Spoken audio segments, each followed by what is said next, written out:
घरे केही नथिबार सुजोग नहीं दुर्बृत्त माने घरे कला कना बुलाई दैछन्ती। मिलिथिबा सूचना अनुसार बालेश्वर जिला सोर पौरांचल रायपुर ग्रामर गगन बिहारी राउत गत 4 दिन तले तांको पुओ रहुथबा बेंगालुरु को जाइथिले।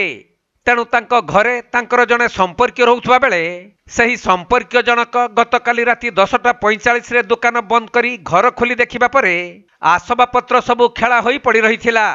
परे घरु चोरी होइथिबार जानिबाकु पाई पुलिस को खबर देबारु पुलिस घटनास्थल रे पहुंची एहार तदंत आरंभ करिबा सह चोर माने व्यवहार करिथिबा प्लास और अन्य किछि सामग्री को जबत करिथिले। आउ आज अपराह्न रे संधानी कुकुर पहुंचीबा परे चोरी घटनार अधिक तदंत आरंभ करिछि सोर पुलिस।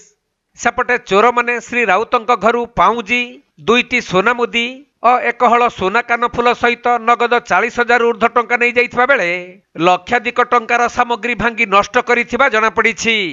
ना ना ये सब लोकल जबाबुडा सब पुलिस ओडाडी चोदी सब ओनी नाहाती बिना बेंगलुरु देखि मु सब दिन रात्र ड्यूटी करते मु गली पळे नी टिके पतला हे दियो सर नले हेवी लोक ता एटा दियाइला ना खुलाइला कबटा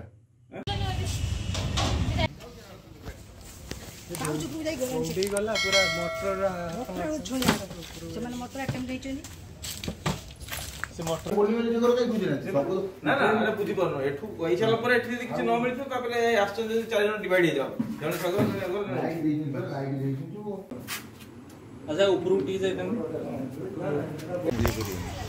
बहुत रिएक्ट करियो। बालेश्वर जिला सोररू सुमंत दासଙ୍କ रिपोर्ट कोणार्क लाइव।